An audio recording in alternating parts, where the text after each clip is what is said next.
Right breaking news చూస్తున్నాం. పూడి శ్రీహరికి bail మంజూరైంది. ఆయనకు కుప్పం కోర్టు బెయిల్ మంజూరు చేసింది. నిన్న ఉదయం 8 గంటలకు పూడి శ్రీహరిని అరెస్టు చేశారు పోలీసులు. 33 గంటల పాటు నిర్బంధంలో ఉంచారు. వ్యక్తిగత పూచికత్తుపై పూడి శ్రీహరికి కోర్టు బెయిల్ మంజూరు చేసింది.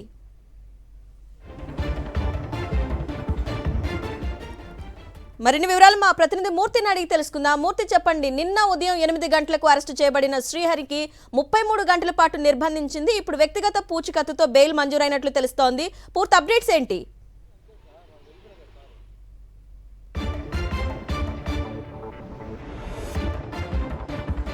రైట్, పూడి శ్రీహరికి బెయిల్ మంజూరైంది. ఆయనకు కుప్పం కోర్టు బెయిల్ మంజూరు చేసింది.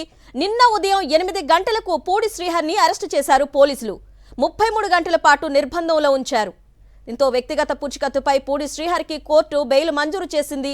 దీనికి సంబంధించిన బ్రేకింగ్ న్యూస్ చూస్తున్నాం మనం. అప్డేట్స్ మా ప్రతినిధి మూర్తిని అడిగి తెలుసుకుందాం. మూర్తి, చెప్పండి. నిన్న ఉదయం 8 గంటలకి శ్రీహరిని అదుపులోకి తీసుకున్న పోలీసులు 33 గంటల పాటు నిర్బంధించారు. ఇప్పుడు వ్యక్తిగత పూచికత్తుతో బెయిల్ లభించినట్లు తెలుస్తోంది. పూర్తి డీటెయిల్స్ ఏంటి? అరుణ, కొద్దిసేపటి క్రితమే Kuppam junior civil judge Kuppam senior civil judge court judge కొద్దిసేపటి క్రితమే యొక్క వైఎస్ఆర్ కాంగ్రెస్ పార్టీ ప్రధాన కార్యదర్శి పూడి శ్రీహరికి యొక్క 25,000 వ్యక్తిగత పూచీకత్తు సెల్ఫ్ బాండ్ బెయిల్ మంజూరు చేయడం జరిగింది.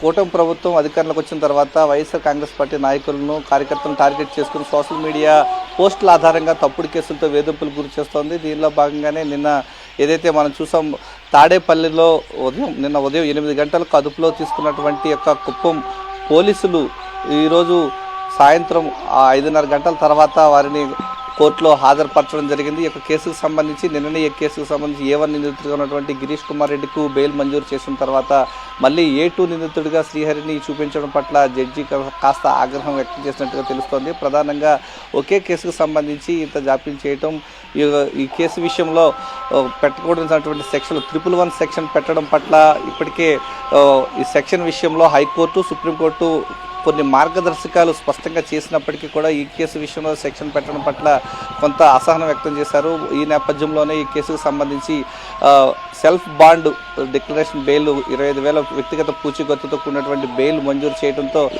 ఇక్కడ వైఎస్ఆర్ కాంగ్రెస్ పార్టీ శ్రేణుల్లో ఆనందోత్సవాలు వెలువరుస్తున్నాయి. కూటమి ప్రభుత్వానికి ఒక చెంపపెట్టు లాంటి మెసేజ్ ఇది ఇచ్చినట్టుగా చెప్పుకోవచ్చు. 33 గంటల పాటు అకారణంగా నిర్బంధించి ఈ కేసు విషయంలో ఇబ్బంది పెట్టేటువంటి ప్రయత్నం చేసినటువంటి యొక్క కుప్పం పోలీసులకు జడ్జిమెంట్ అనేది ఒక చెంపపెట్టు లాంటిదని చెప్పుకోవచ్చు. ప్రధానంగా ఈ కేసుకు సంబంధించి ఇప్పటికే A1 నిందితుడిగా ఉన్నటువంటి యొక్క గిరీష్ కుమార్తో పాటు ఆ తర్వాత A2 నిందితుడిగా ఈ కేసులో పూడి శ్రీహరిని కావాలనే కక్ష సాధింపు చర్యల్లో భాగంగా ఇబ్బంది పెట్టేటువంటి ప్రయత్నం చేసింది.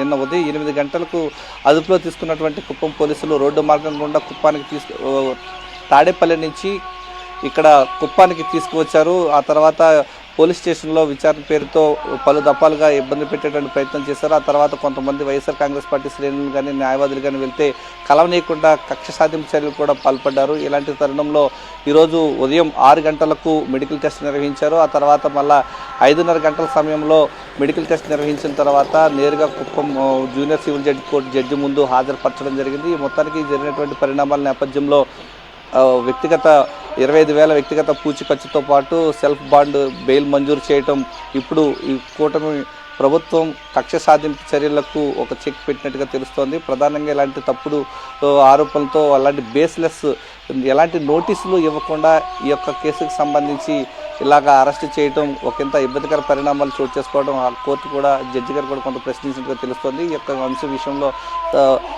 మంజూరు చేయడంతో వైఎస్ఆర్ కాంగ్రెస్ పార్టీ శ్రేణులు అయితే ఇప్పుడు ఆనందోత్సవంతో సంతోషంగా ఉన్నారు.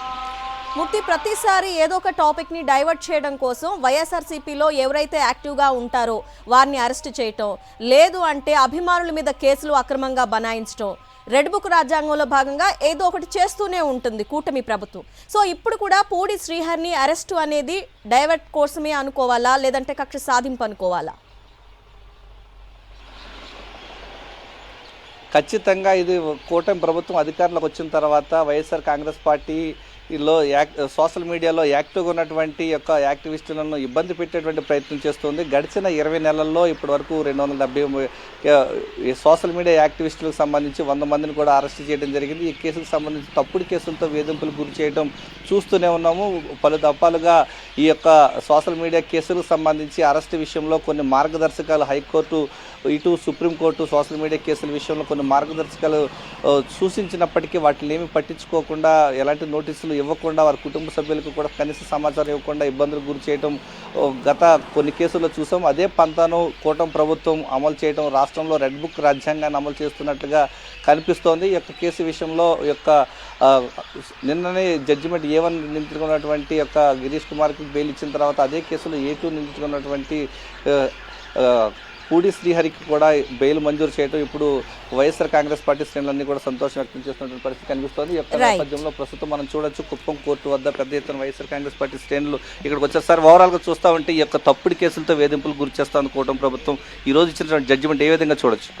నిజంగా తెలుగుదేశం పార్టీకి కానీ ఈ ప్రభుత్వానికి కానీ జడ్జి ఇచ్చినటువంటి ఈ జడ్జిమెంట్ ఏదైతే ఉందో ఇది చెంపపెట్టు లాంటిది. ఎందుకంటే ఎక్కడో పాత్రికేయ వృత్తిలో సిపిఆర్ఓగా గొప్ప హోదాలో పనిచేసినటువంటి జర్నలిజం బ్యాక్గ్రౌండ్ ఉండేటటువంటి శ్రీహరి గారిని ఇంత ఇబ్బంది పెట్టి, అది కూడా ఒక కన్ఫెషన్ ఇచ్చినారనే చెప్పే కారణంగా అది నిలబడదని తెలిసి కూడా ఆ కేసు ఆయన్ని కుప్పం వరకు తీసుకొచ్చి హింసించాలని చెప్పి, కుప్పం వరకు తీసుకొచ్చి ఏదో రకంగా శాడిజం చూడాలనేటటువంటి ఒకే ఒక ఆలోచన తప్పితే ఈ కేసు నిలబడదు అని తెలిసేటటువంటి పరిస్థితి ఇక్కడ ఉండేటటువంటి లోకల్ డిపార్ట్మెంట్ వాళ్ళకి తెలుసు. మరి నిన్న బెయిల్ వచ్చిన తరుణంలో ఈరోజు స్పెషల్గా ఒక జీవో ఇచ్చి 2 పీపుల్ని చిత్తూరు నుంచి పిలిపించి మరి కేసు వాదించాలనేటటువంటి దుర్బుద్ధితో ఈరోజు తెలుగుదేశం పార్టీ కానీ కూటమి ప్రభుత్వం కానీ పనిచేస్తూ ఉన్నారు. శ్రీహరి అంత మంచి వ్యక్తి, ఆయన ఇచ్చినట్టు అంటే ఆయన చేసినటువంటి కమిట్మెంట్ కానీ జగన్మోహన్ రెడ్డి దగ్గర ఉన్నారనే ఏకైక దాంతో ఈరోజు శ్రీహరిని టార్గెట్ చేస్తున్నారు. కానీ ఈ జడ్జిమెంట్ రావడం, ఇక్కడ ఉండేటటువంటి జడ్జి గారు వాళ్ళకి చివాట్లు పెట్టడం అనేది నిజంగా చాలా హర్షణీయమైనటువంటి విషయం అది. అలాగే ఒకటి చెప్తా ఉన్నాం, తెలుగుదేశం పార్టీ పతనం ఈరోజు ఈ కేసు నుంచే స్టార్ట్ అయిందనే విషయం కూడా గట్టిగా చెప్పవచ్చు. అంటే ఈ యొక్క సోషల్ మీడియా కేసుల్లో హైకోర్టు సుప్రీంకోర్టు కొన్ని మార్గదర్శకాలు ఇచ్చినప్పటికీ అవేమి పాటించకుండా ఇలాంటి ఇబ్బందులు గురి చేయడం ఏ విధంగా చూడాలంటారు? కేవలం పైశాచిక ఆనందం పొందడం కోసం, కేవలం మా కార్యకర్తలు ఎవరైతే సిన్సియర్గా పనిచేస్తున్నారో, తెలుగుదేశం పార్టీ చేస్తున్నటువంటి అరాచకాలని ఎండగడుతున్నారో వాళ్ళని తీసుకొని వచ్చి వాళ్ళని వేధించి చిత్రహింసలకు గురి చేసి వాళ్ళని కుప్పం కోర్టు వరకు తీసుకొచ్చి ఇక్కడ ఒక రోజు స్టేషన్లోనే కూర్చోబెట్టి మళ్ళీ బెయిల్ వస్తుందని తెలిసి కూడా వాళ్ళని మెంటల్గా హరాస్ చేయాలనేటటువంటి ఒకే ఒక ఉద్దేశంతో ఈ కేసులన్నీ పెడతా ఉన్నారు. కానీ నిన్న గిరీష్ అనే అబ్బాయిని తీసుకొచ్చారు. ఆ అబ్బాయితో కూడా నేను మాట్లాడినాను, ఈరోజు శ్రీహరి అన్నతో కూడా నేను మాట్లాడినాను. ఒక కేసు కాదు, 2 కేసులు కాదు, 100 కేసులు పెట్టినా సరే జగన్మోహన్ రెడ్డితోనే ఉంటాం, ఈ కూటమి ప్రభుత్వం చేస్తున్న మోసాలను ఎండగడతాం అనేటటువంటి మాట తప్పితే వేరే ఏదైతే వాళ్ళ నోటి నుంచి రావట్లేదు. ఇది సాక్షాత్తు రాష్ట్ర ముఖ్యమంత్రి చంద్రబాబు నాయుడు ప్రాతినిధ్యం కుప్పం నియోజకవర్గం నుంచే ఇలాంటి వేధింపుల పర్వం ప్రారంభమైందంటే ఈరోజు జడ్జిమెంట్ ఏ విధంగా చూడొచ్చు అంటారు? వీళ్ళు కేవలం వేరే దగ్గర ఇలాంటి స్టాండర్డ్ లేని కేసు వేయడం వల్ల వాళ్లకు బెయిల్ వస్తుందని, ఇక్కడ కుప్పం అయితే దాన్ని ఏదో రకంగా మార్చి రిమాండ్ చేయొచ్చు అనే ఒక దురుద్దేశంతోనే కుప్పంలో కేసు పెట్టడం జరిగింది. కానీ న్యాయ వ్యవస్థ ఇంకా బతికే ఉందని ఈ జడ్జిమెంట్ నుంచి మేము కూడా నమ్ముతాం గట్టిగా. రాష్ట్రంలో న్యాయ వ్యవస్థ ఇంకా బతికే ఉంది. ఈరోజు తప్పుడు కేసులతో వేధింపులు గురి చేస్తున్నటువంటి ఈ యొక్క కూటమి ప్రభుత్వం చేష్టల పట్ల కోర్టు కూడా ఆగ్రహం వ్యక్తం చేసినట్టు తెలుస్తుంది. సోషల్ మీడియా కేసుల్లో కొన్ని నిబంధనలు సూచించినప్పటికీ ఫాలో కాకుండా ఇబ్బందులు పెట్టేటువంటి ప్రయత్నం చేయడం పట్ల ఈరోజు ఇచ్చినటువంటి జడ్జిమెంట్ ఒక చెప్పపెట్టి లాంటిదని చెప్పేసి చెప్తూ ఉన్నారు. ఇది ఇక్కడ థ్యాంక్స్ ఫర్ ద డీటెయిల్స్.